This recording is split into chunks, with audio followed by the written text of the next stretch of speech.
Ok, meus irmãos, graça e paz.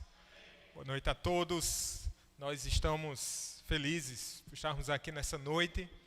Reunião de oração dirigida pela UPH. E houve no planejamento aí da sociedade uma alteração que eu penso que tenha sido feliz, né? A UPH vai fazer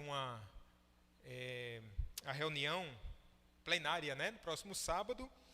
E para não deixar a programação tão robusta, nós temos trabalhado esse livro aqui, Homens Aconselhando Homens.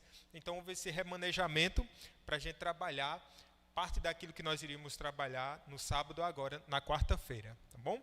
Então, nós temos visto aqui esse livro, a UPH está bem familiarizada com ele, mas penso eu que especialmente esse tema de hoje ele é pertinente a todos nós, que fala sobre a depressão, os homens e a depressão. Mas vocês mulheres que estão aqui, as irmãs que estão em casa, certamente os princípios aplicados à palavra de Deus vão ser úteis para todos nós, enquanto cristãos, tá bom? Eu quero convidar os irmãos a abrirem suas Bíblias em 1 Reis, capítulo 19. A gente não vai ler o 18, mas eu encorajo os irmãos a lerem esse capítulo 18 em casa. Vimos aqui o 17, lemos o 17, vamos ler o 19, tá bom?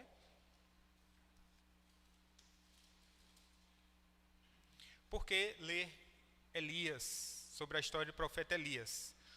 O próprio autor aqui do material que nós vamos utilizar como base, ele tem esse estudo de caso pautado na vida do profeta Elias. O presbítero Edvan já bem elencou por quê, né? A vida do Elias é uma vida de altos e baixos. Ele viveu o ápice, momentos de fé, de muita coragem e ousadia.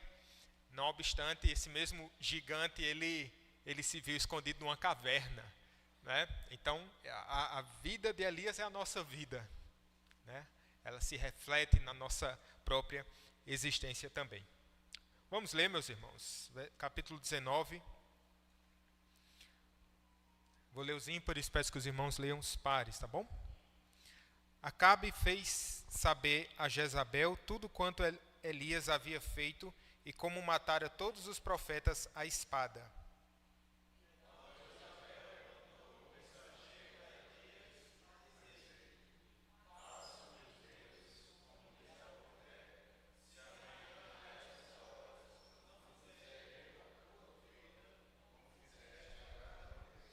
Temendo, pois, Elias levantou-se para salvar sua vida, se foi e chegou a Berseba, que pertence a Judá, e ali deixou o seu moço.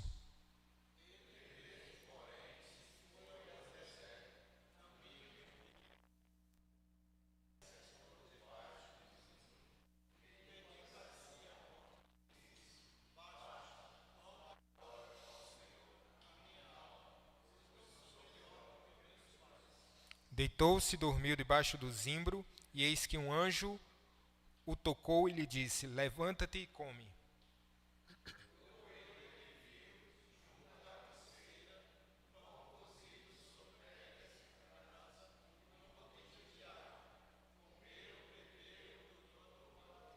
Voltou segunda vez o anjo do Senhor, tocou e lhe disse: levanta-te e come, porque o caminho te será sobremodo longo.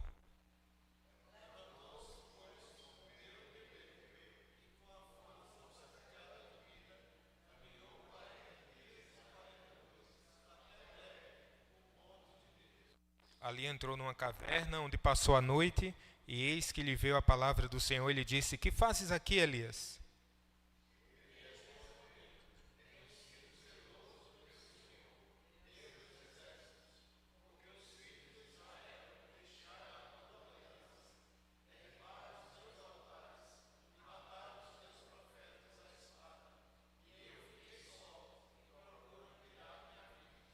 Disse-lhe Deus: sai e põe-te neste monte perante o Senhor.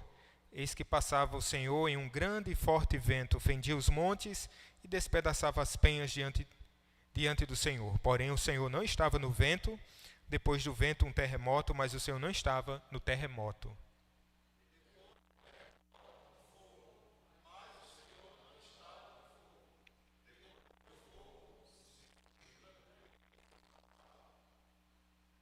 Ouvindo, Elias envolveu o rosto no seu manto, e saindo, pôs-se à entrada da caverna, e eis que lhe veio uma voz, e lhe disse: Que fazes aqui, Elias?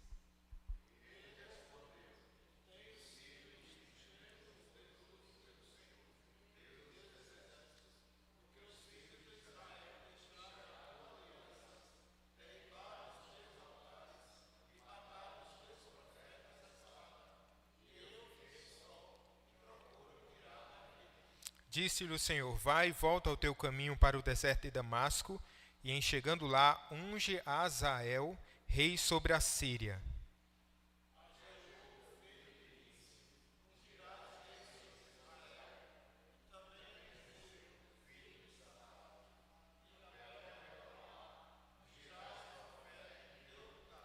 Quem escapar a espada de Azael, Jeú matará. Quem escapar a espada de Jeú, Eliseu o matará.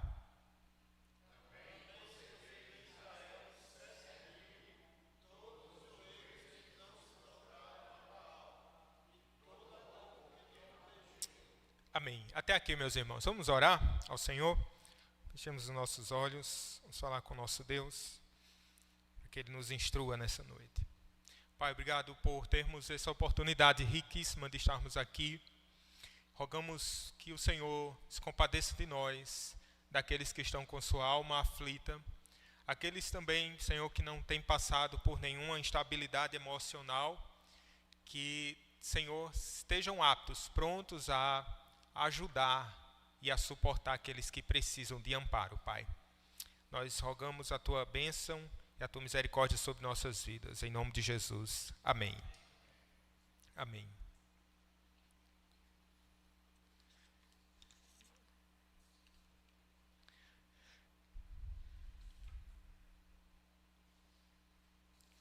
Trecho de um sermão, vou dizer para vocês. Vocês não devem travar uma guerra particular pela própria honra, mas empregar todo o seu tempo e toda a sua força em defesa dele e em sua guerra.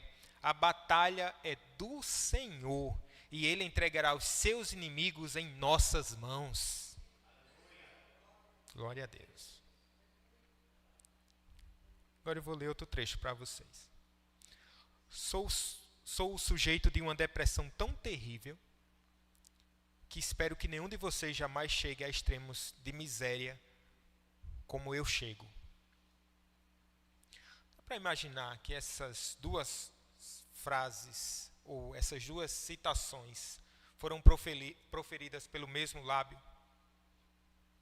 Foram ditas por Charles Hodge Spurgeon, um homem que passou por grandes aflições, que como Elias aqui, ele galgou uma posição, uma força diante do Senhor, tamanha, que com intrepidez era capaz de pregar e anunciar a verdade do Senhor, de maneira vívida.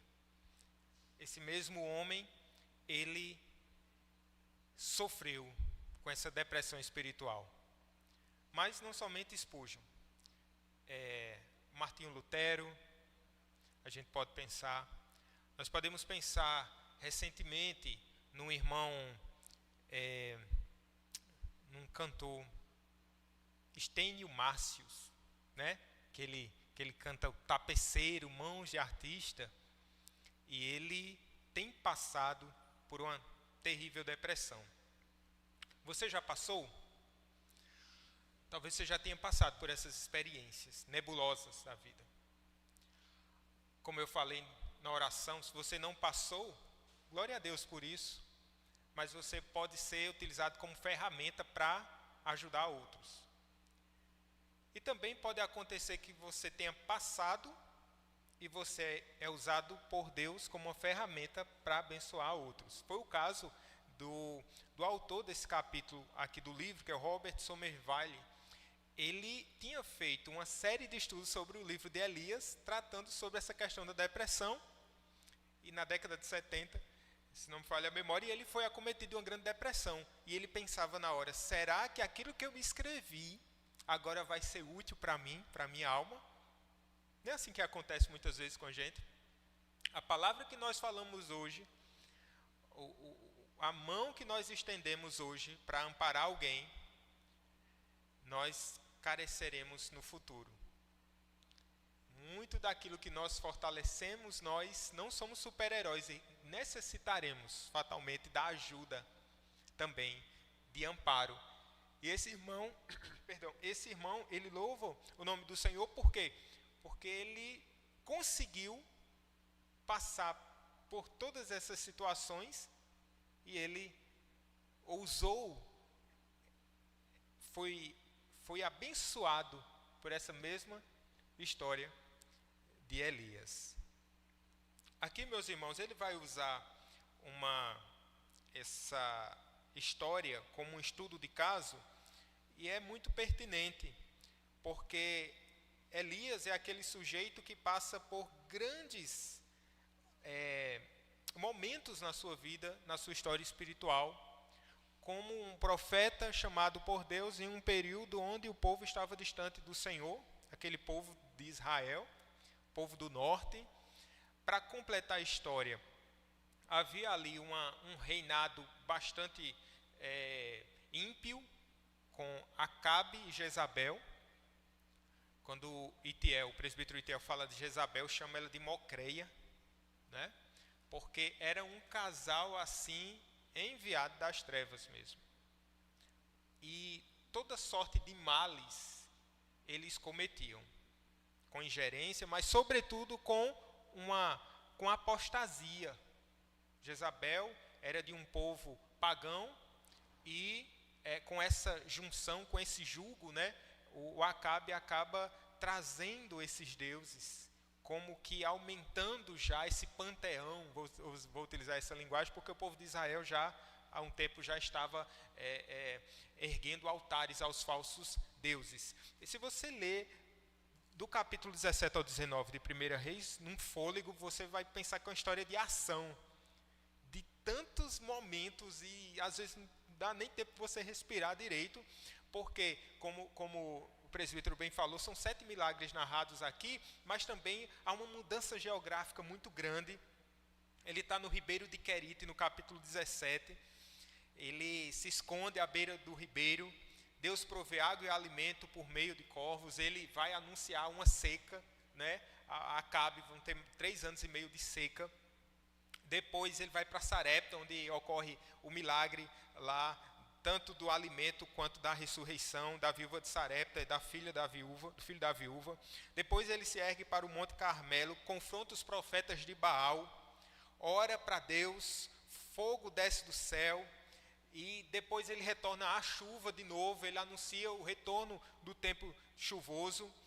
Depois ele vai para o caminho de Jezreel, já no deserto, no capítulo 19, e é o deserto que vai tipificar também a condição da própria alma do profeta Elias, como um tempo de aridez para a sua própria alma, onde ele vai e se esconde, quando Jezabel fica sabendo, e ele já era muito conhecido, mas Jezabel fica por demais irada e quer dar cabo da vida de Elias.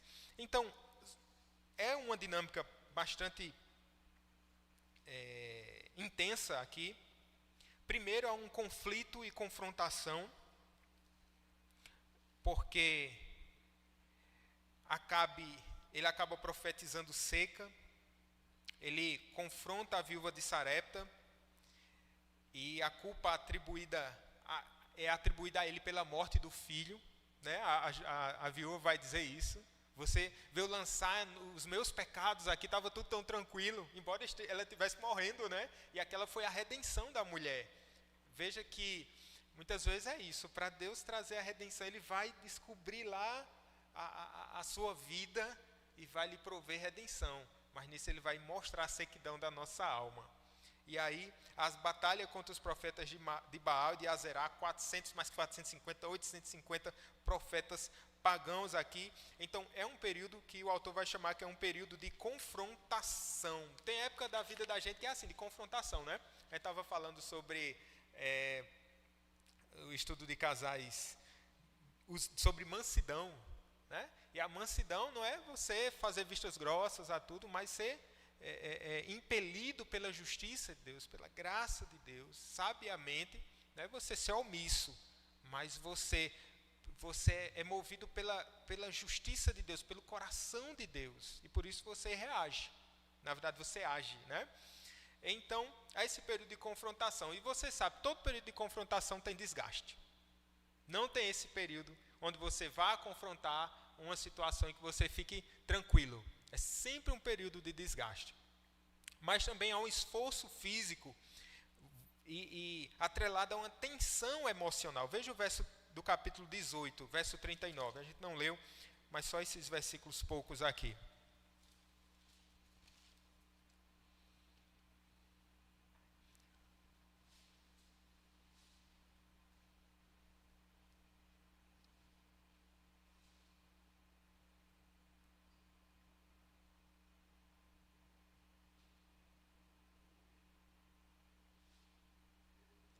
Então caiu fogo do Senhor e consumiu o holocausto e a lenha, e as pedras e a terra, e ainda lambeu a água que estava no córrego.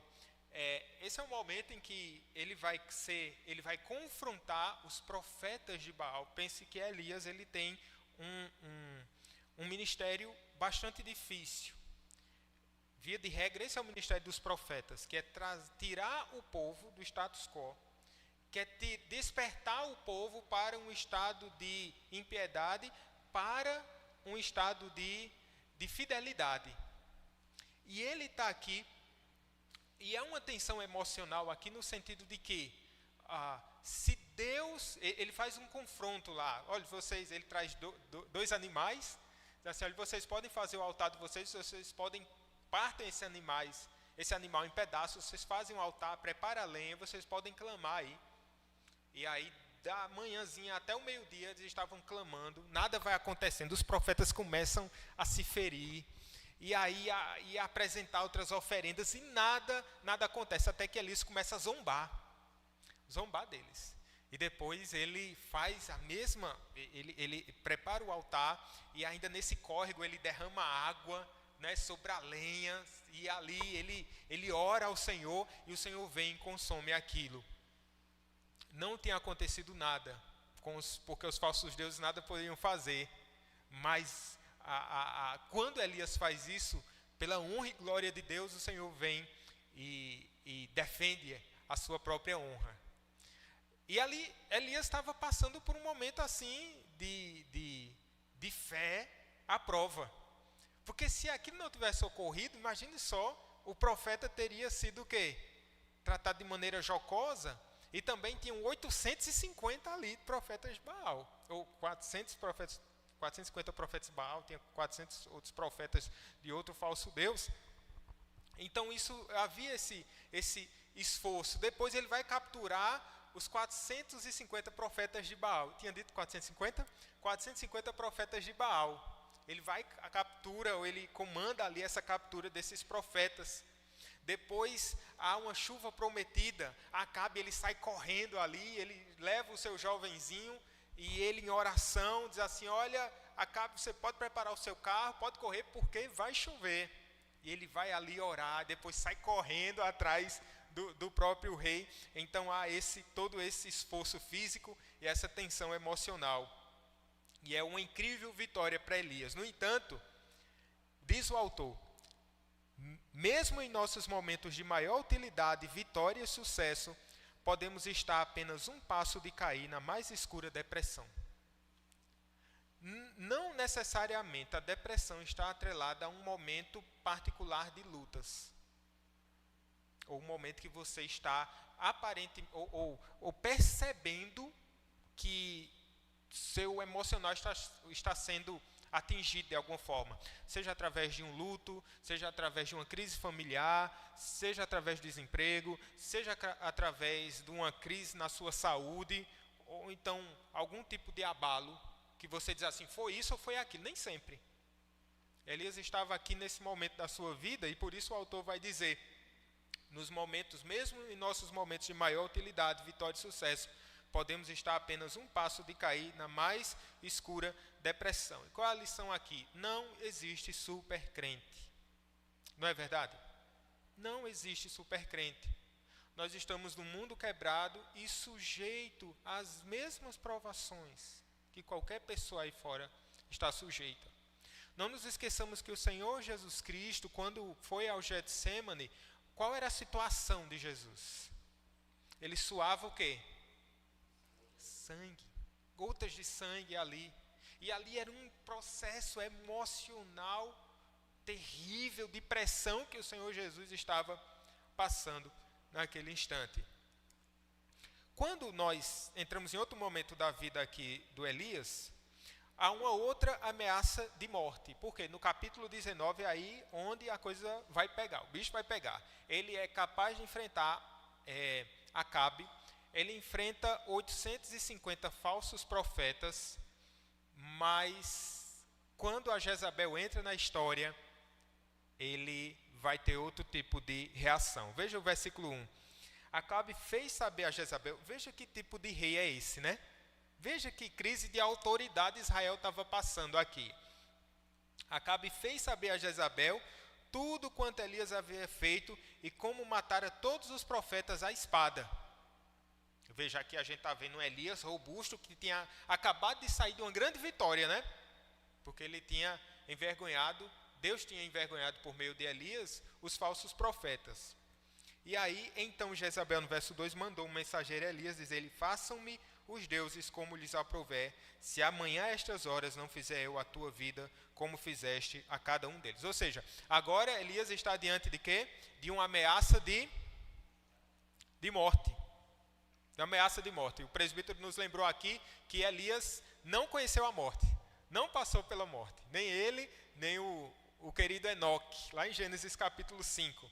Mas chega aqui, talvez ele não soubesse até então, né? Tivesse essa garantia, então ele fica atemorizado. E Elias, em lugar de confiar no poder de Deus, o que é que ele faz? Qual a atitude dele? Foge, verso 3, né? Temendo, pois Elias levantou-se para salvar sua vida. Muitas vezes, aqui nós temos temor dos homens. É um problema muito presente nos nossos dias, né? Quando você teme mais aos homens do que ao próprio Deus. E aqui ele, diante dessa situação, diante dessa ameaça, ele acaba por fugir das garras dessa mulher. E aqui a gente vai ver algumas coisas, algumas atitudes de Elias, como autossuficiência, foco em si mesmo e falta de confiança no poder de Deus. Autossuficiência. O que é que Elias faz? Nesse sentido, ele diz, ele foge. Ele diz assim, eu sei os caminhos para me livrar. E veja que era um homem de oração. Veja que era um homem que tinha intimidade com Deus. Mas se mostra aqui com essa sua autossuficiência. Ele está focado em si mesmo, porque o tempo todo ele está falando da sua própria, de si mesmo, no sentido de que ele está correndo risco de morte. Quando ele vai falar com o próprio Deus, na própria caverna, ele no verso 10, ele diz assim, tenho sido zeloso pelo Senhor. Veja, ele está falando sobre si, né? Tenho sido, sou eu. Então ele se coloca no centro da situação. E aí ele passa por esse momento de autocomiseração. Quando ele tem pena de si mesmo também. Olha quem sou eu, olha o que eu estou passando. Talvez a gente se sinta assim, né? Olha, eu sou um crente.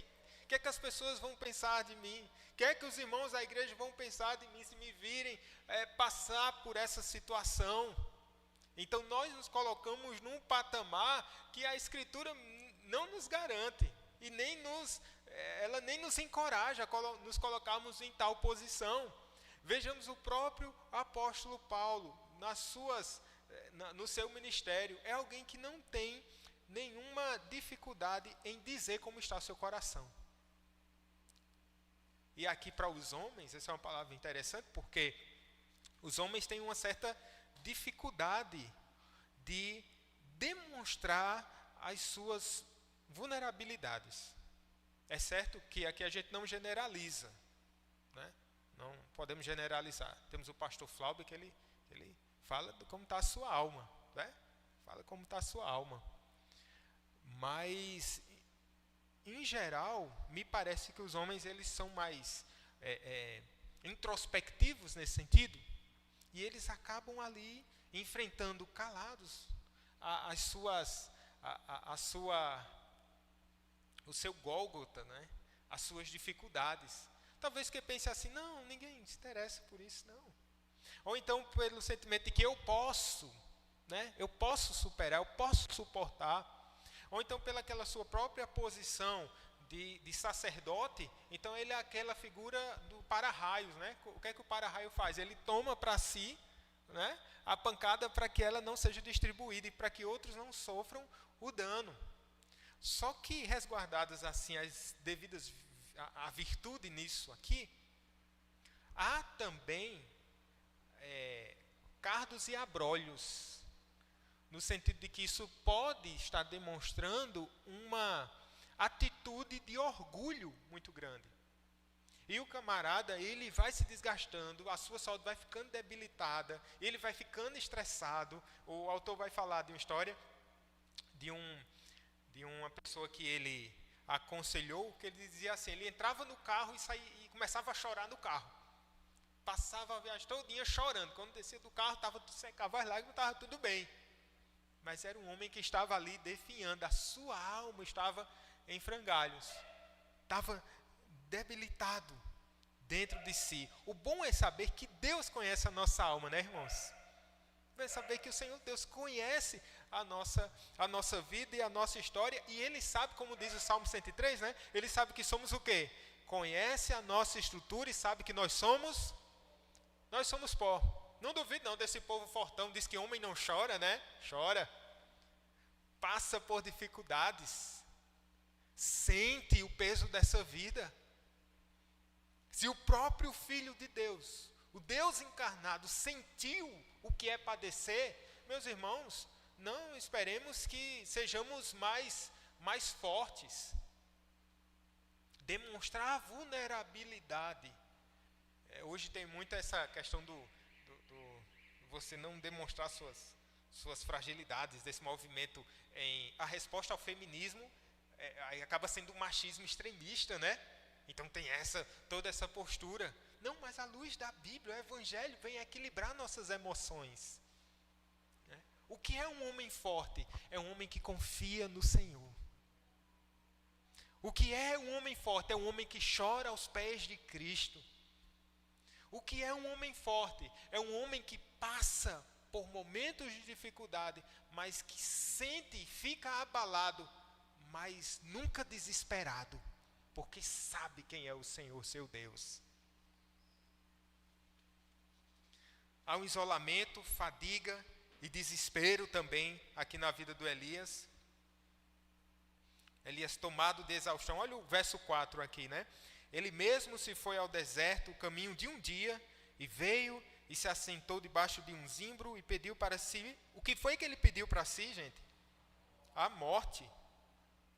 E disse, basta, toma agora, ó Senhor, a minha alma, pois não sou melhor do que meus pais. Aqui foi o drama de Elias, né?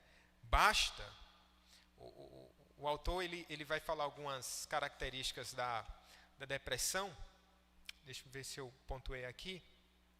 Ele diz assim, humor deprimido, prazer acentuadamente diminuído nas atividades, ou seja, não tem mais prazer para absolutamente nada, perda ou ganho significativo de peso, insônia, agitação psicomotora, que a pessoa não fica quieto, né?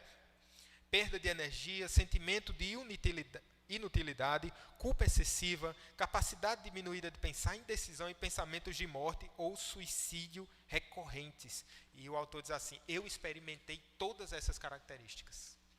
Eu experimentei tudo isso aqui, até pensamentos suicidas. E aqui Elias está passando. Aqui está Elias, tomado de exaustão física e emocional, completamente sozinho no deserto, esquecido de sua vitória recente, clamando em total desespero. Elias agora vê a si mesmo como alguém inútil, fracassado. Ele ora de acordo com seus sentimentos, em vez de orar de acordo com as promessas e o poder de Deus que ele recebera anteriormente. Ele implora que Deus lhe tire a vida. O que me chamou a atenção aqui é isso aqui. Ele ora de acordo com os seus sentimentos. Quando a gente ora de acordo com os sentimentos, hein, é uma montanha russa, não é? Em vez de orar de acordo com as promessas e o poder de Deus. É assim que nós devemos orar, de acordo com o quê? Com as promessas e o quê? E o poder de Deus. Qual é a promessa do Senhor Deus? Sabe? A minha vida, a minha morte não pode ser antecipada em um segundo. Nem um fio do meu cabelo pode cair sem esse consentimento, uma folha de uma árvore. Esse Deus que rege o universo é o Deus que controla a nossa vida e a nossa existência. Tem um elevador lá na prefeitura, na biblioteca municipal. Eu não sei porquê, mas eu sou um pouco desconfiado com aquele elevador. Eu não sei porquê. Toda vez que eu vou, eu coloco a opção de subir a escada, né? Até o segundo andar. Mas quando eu vou, eu disse assim, não, minha vida está nas mãos de Deus. Parece que é feita manutenção lá. Aí eu coloco lá e é sempre a prova de fé. Eu disse, não, mas a minha vida está nas mãos de Deus. Meus irmãos, isso engessa a vida de muitas pessoas. Gente com medo de sair de casa, né? Gente que tem medo de tudo e de todos.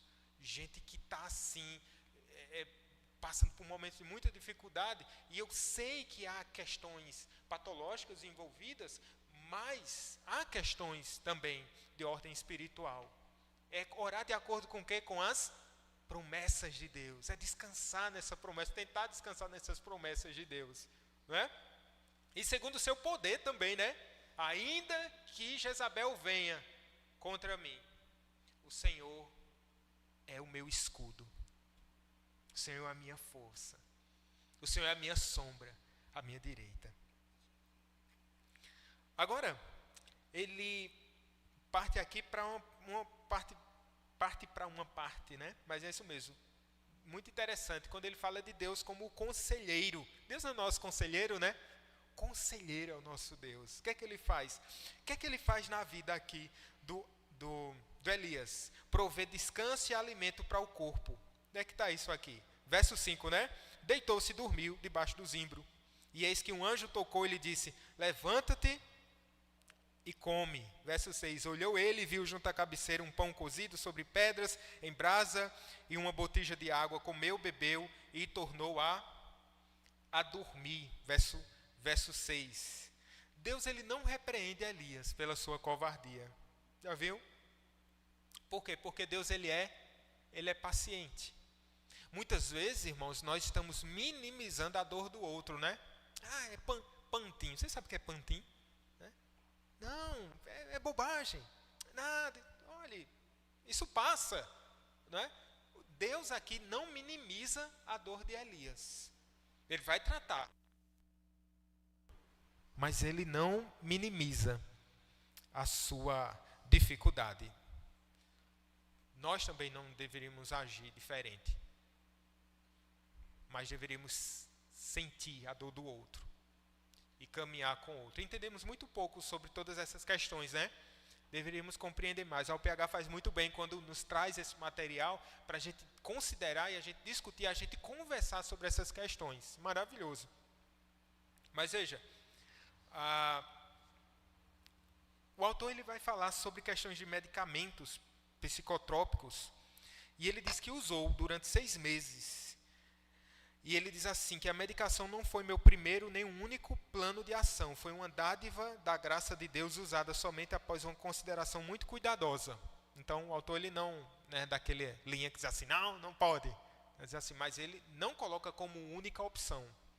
Mas, depois de 6 meses, orientado, ele se utilizou dessa medicação. Aí ele diz assim, precisei estabelecer algumas diretrizes para o futuro. Não, agora não. deixa eu falar mais uma coisa aqui sobre essa questão dos medicamentos. De maneira geral, hoje nós temos visto uma adesão muito grande dos crentes a tratamentos tanto psicológicos quanto psiquiátricos, não é? E eu não sou contra. Mas tem uma coisa que eu fico a pensar, irmão. Você faz acompanhamento psicológico? Se você faz um acompanhamento psicológico e não tem feito um acompanhamento de aconselhamento bíblico, seja com um pastor, seja com um irmão, eu acho estranho.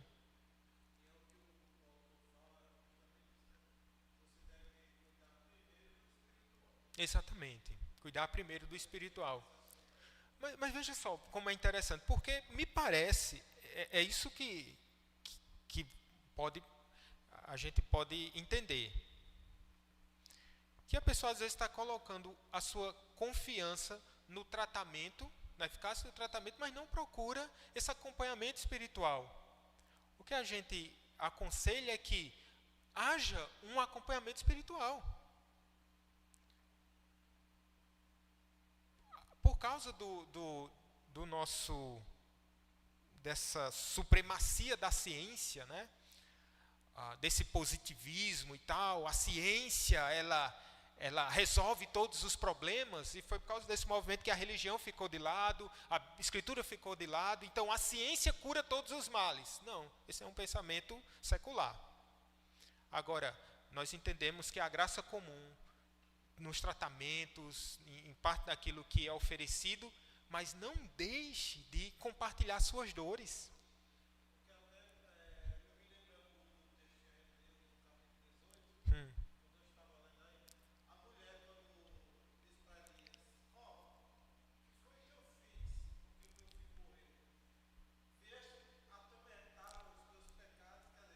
Uhum. Exatamente. Atentado. Exatamente. Uhum. É verdade. É verdade. E a gente.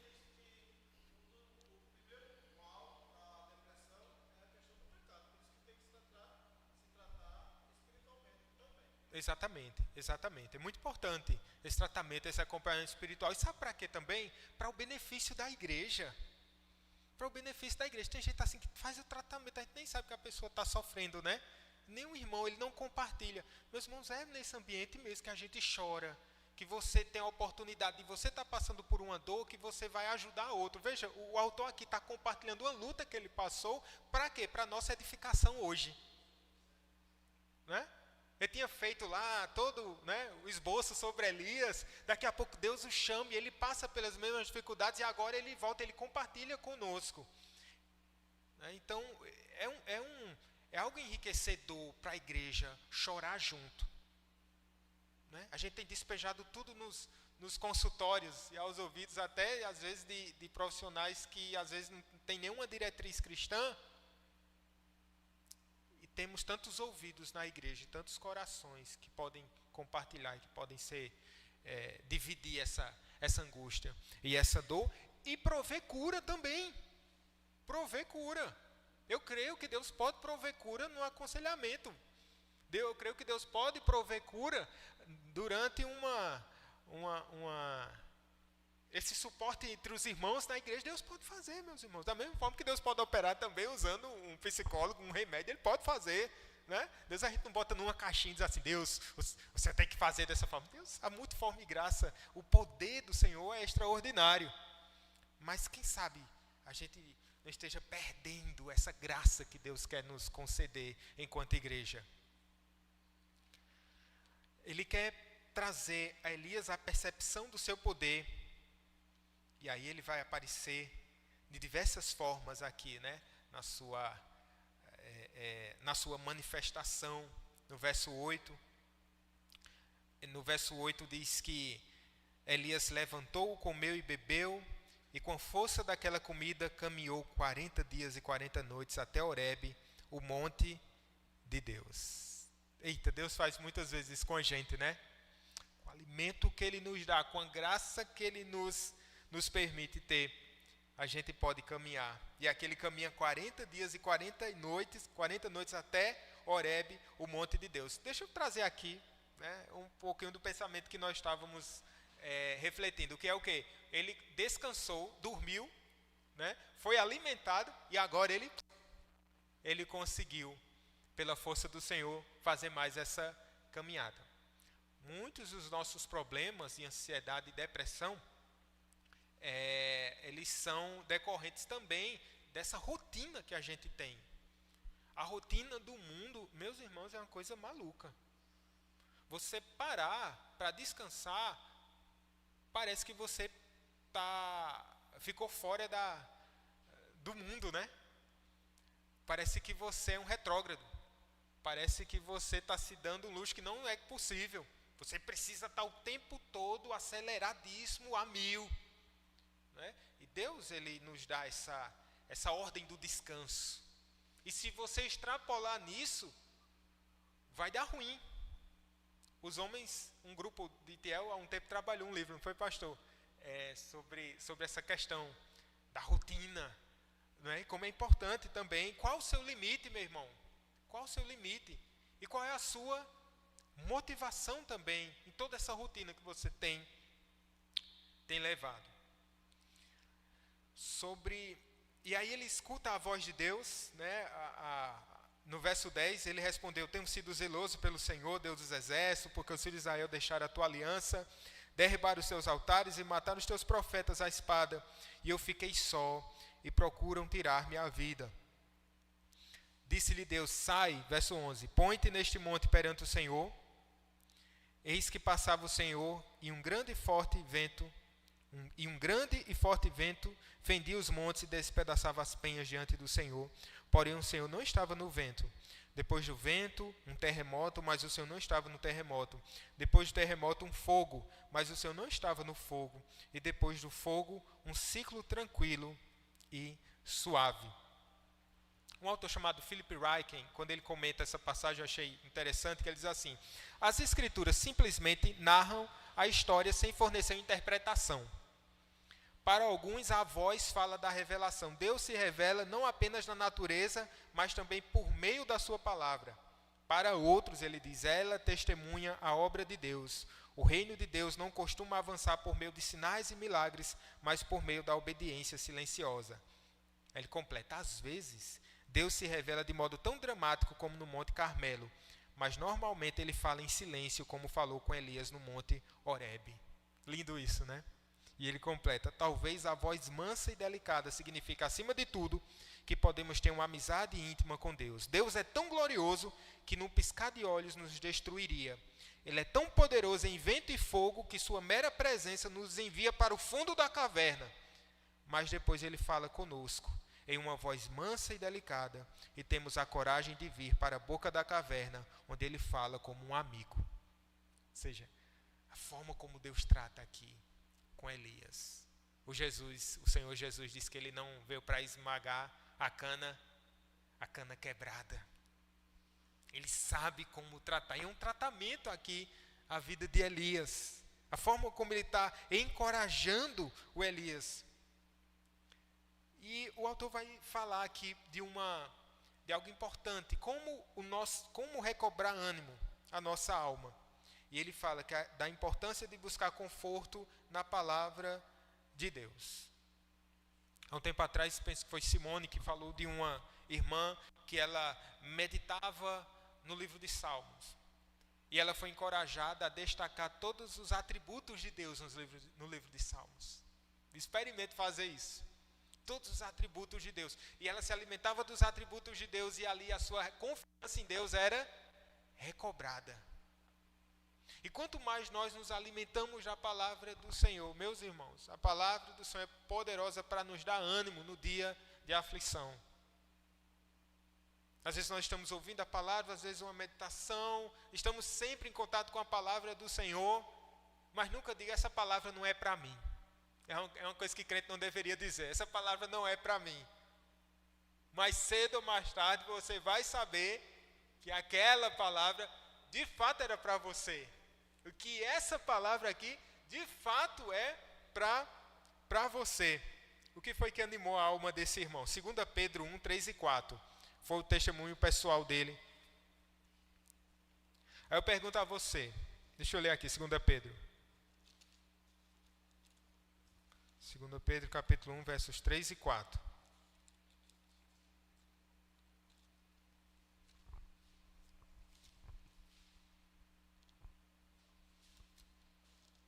Diz assim: visto como pelo seu divino poder nos têm sido doadas todas as coisas que conduzem à vida e à piedade, pelo conhecimento completo daquele que nos chamou para a sua própria glória e virtude. Aí diz o verso 4, pelas quais nos têm sido doadas as suas preciosas e muito grandes promessas, para que por elas vos torneis coparticipantes da natureza divina, livrando-vos da corrupção das paixões que há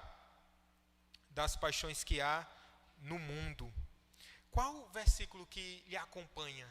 Né? Que aqueles que estão guardados no seu coração e na sua alma no dia da aflição. Não é? Não é aquela coisa vazia, não, de você abrir a Bíblia no Salmo. Qual é o Salmo, pessoal? Abre e deixa, né, na estante. Salmo 91, né? Das asas, da sombra, né? Diz assim, mas está muito distante, né? E fica tudo empoeirado. Se você fosse para uma guerra, qual versículo você levaria no seu coração? Ao caminhar nessa estrada da vida, qual versículo que você guarda na sua alma? Ou quais os versos que você marca na sua alma? O autor aqui também lembra da época em que ele esteve bastante enfermo. A sua esposa, ajudando, ela fixava versículos na sua casa, no apartamento, melhor dizendo.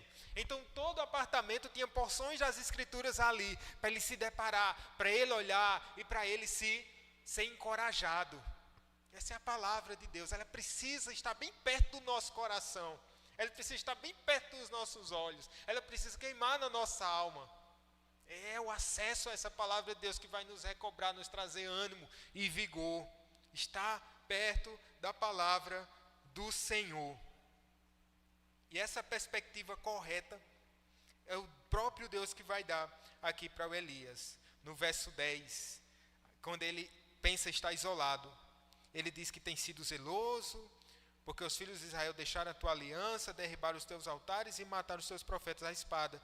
E eu fiquei só e procuram tirar-me a vida. Essa é uma meia-verdade. E uma meia-verdade pode também ser o quê? Uma meia mentira. É o olhar. Meu irmão, quem está sofrendo, ele nunca tem uma visão panorâmica do que está acontecendo. Uma coisa que eu gosto é de ajudar alguém que está tentando estacionar o carro. Eu sempre, quando eu olho de longe assim, eu me aproximo, mas para cá, às vezes a pessoa nem quer. Né? Mas eu gosto.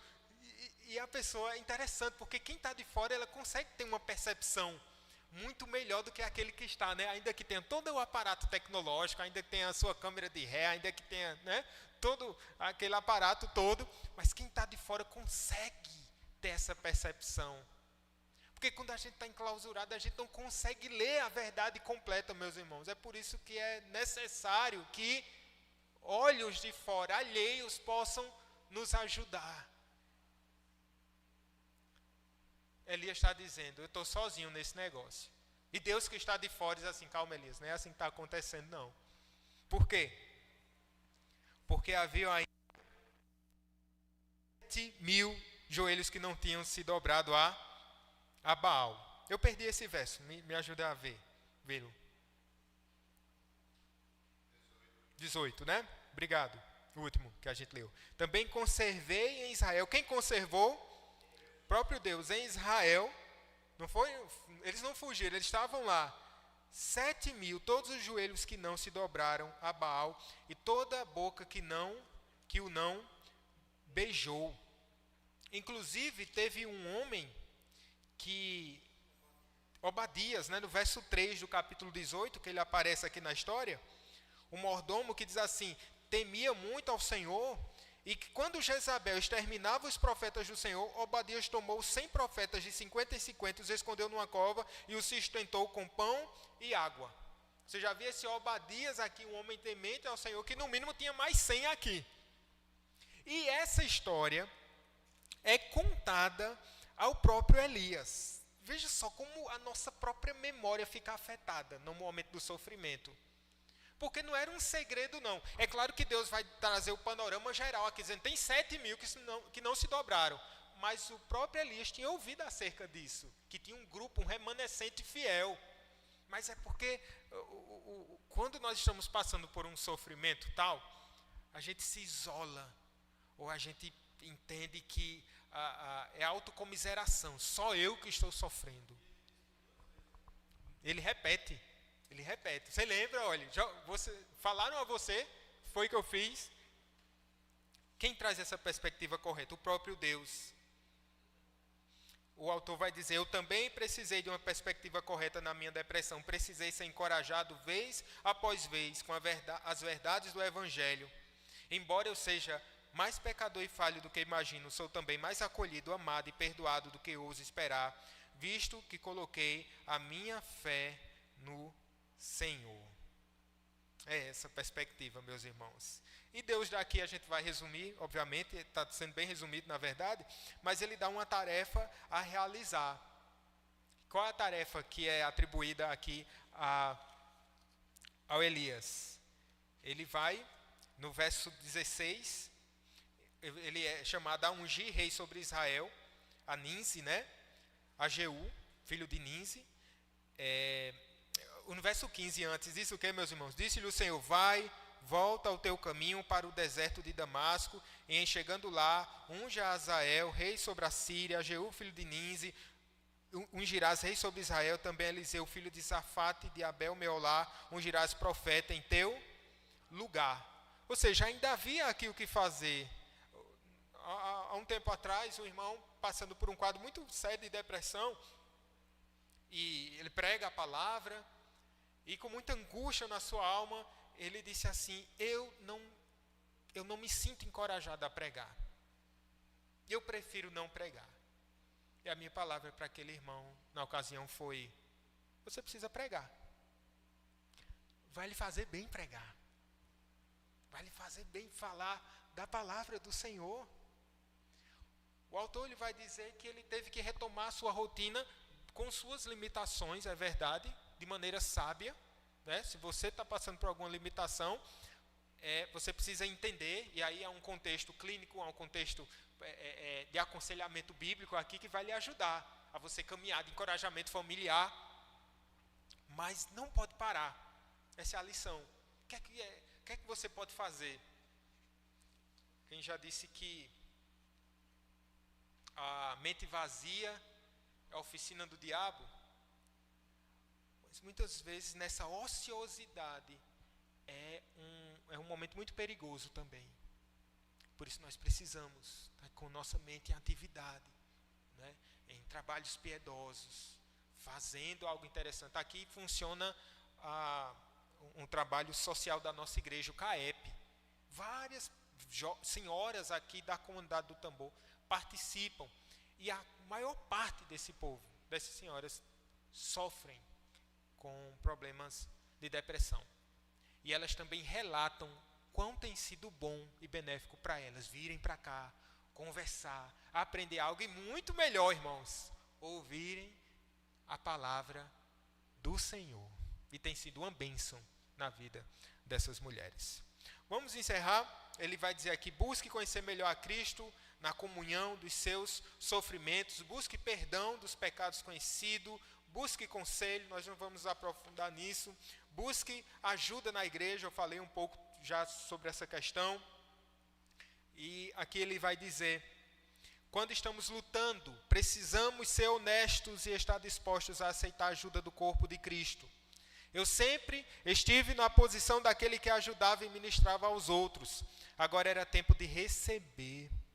Eu me senti profundamente humilhado, eu gostei disso aqui, ó. Eu me senti profundamente humilhado pela abundância de notas de encorajamento e telefonemas de colegas, alunos, membros da igreja e pastores. Ele se sentiu humilhado, que é humilhante, né? Você diz assim, eu preciso de ajuda. Homens vieram se sentar ao meu lado e apenas ficaram ali. Você às vezes não sabe como ajudar alguém, né? Olha o relato do pastor. Homens sentaram do meu lado e somente ficaram ali. Somente ficaram ali. Jó, os amigos de Jó. né, que sentaram. Só depois que eles começaram a falar que o problema veio, né? Mas enquanto eles permaneceram calados. Mas foi uma bênção em todos os aspectos, a verdade é essa. Percebendo que eu não queria falar. Ele não queria falar, mas os amigos sentavam do lado e também ficavam em silêncio. Outros trouxeram refeições. Os membros da família vieram de diferentes regiões do país para dar apoio. E ele vai dizer, a nossa filha veio da África do Sul. Deus me supriu por meio da sua família amorosa e cabia a mim receber tudo aquilo com ações de graças. Que relato, né? Cabia a mim receber tudo aquilo com ações de graças. Eu comecei aqui falando parte de uma fala do Charles Spurgeon. Vocês lembram? Ele disse assim: sou sujeito de uma depressão tão terrível que espero que nenhum de vocês jamais chegue a extremos de miséria como eu chego. Mas ele concluiu: mas sempre me recomponho por meio disto. Eu sei que confio em Cristo. Não tenho outra confiança senão nele. E se ele cair, eu cairei com ele. Mas se ele não cair, eu não cairei. Porque ele vive, eu também viverei. E então me levanto novamente e luto contra minhas depressões de espírito e obtenho vitória por meio disso. Nossa vitória vem por meio do nosso Cristo. Amém, meus irmãos? Vamos orar? Vamos ficar em pé, irmãos?